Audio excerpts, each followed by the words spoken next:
Well, some new information on the 10th day of the Oscar Pistorius murder trial. Defense attorneys for the Olympic athlete grilling a former police colonel and raising some questions about whether officers contaminated the crime scene after Pistorius killed his girlfriend, Reva Steenkamp.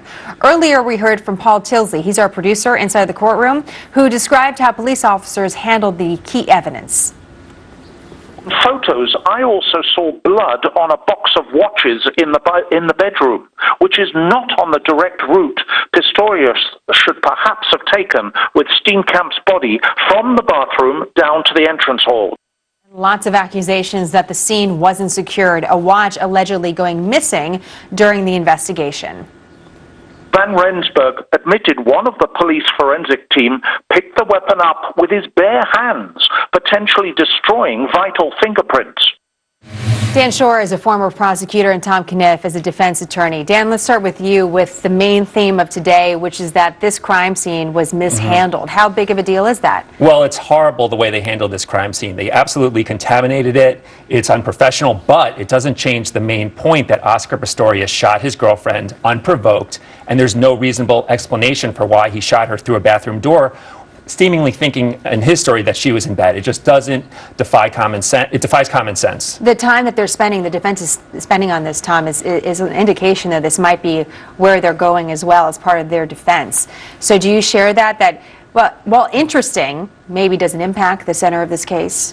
Yeah, I agree with Dan. You know, look, this is not O.J. Simpson. This is not a whodunit. If this was a situation where the defendant was saying, hey, you know, I wasn't there, I have an alibi, there was some other intruder who did this, then the information about the crime scene might be very persuasive. But here the defense is conceding that, look, you know, I shot her and shot her fatally, but it was an accident. It's a question of whether this was an intentional killing or whether it was a mistake. Taking apart the crime scene may provide for some good drama, but I don't see that it goes to the defense in this case. Well, speaking of drama, Dan, there was a lot today because of all these photographs of Oscar Pistorius standing with his prosthetics on, covered in blood. Right. And, you know, the issue of the prosthetics has certainly come up, whether or not he had them on or off when the shooting occurred. But these pictures, what do you think the prosecution is attempting to do here? Well, it brings home the reality of what happened, the fact that he was with her body after and her blood got on him. It shows that this is a real situation, not just some general thing you see on the news, and that helps with a finder of fact that's a jury. Here, because you have a judge, I don't think it matters as much because the judge looks at it in a more logical, less emotional way, but it shows the reality of what happened that day. A lot of weird things happened that day, besides the obvious thing, which is the murder of this innocent girl, Tom.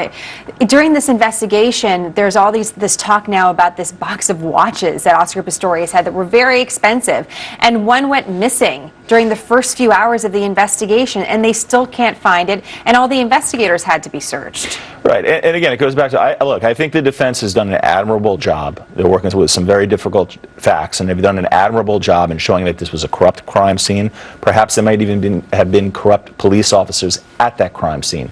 But going back to the point that Dan just brought up, there's no jury here. This case is being tried, what we in the United States call a bench trial, before a judge, a sophisticated jurist, who's going to be able to look at the evidence and say, look, yeah, there may have been shoddy police work here. There may have even been corrupt police officers. But at the end of the day, that doesn't change the fact that this defendant killed this woman, and his excuse for it just does not make sense. Let me ask you both this question. If you were the defense, do you put Oscar Pistorius on the stand? Absolutely. He has to testify because without his testimony, all you have is the evidence that he shot his girlfriend through a closed bathroom door and killed her unprovoked. So the only way you get his defense that it was a mistake is by him saying that. So he has to take the stand here. Reva can't take the stand, Tom, and there's only two people there.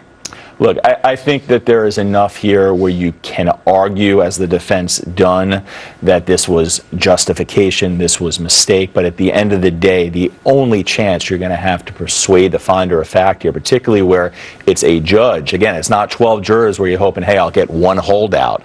You got to convince a sophisticated jurist that this defendant's story holds weight. The only way to really do that in practicality is, as Dan said, put him on the witness stand and hope for a miracle. A quick final question for you both, because we're 10 days into this trial. It's expected to go 3 weeks.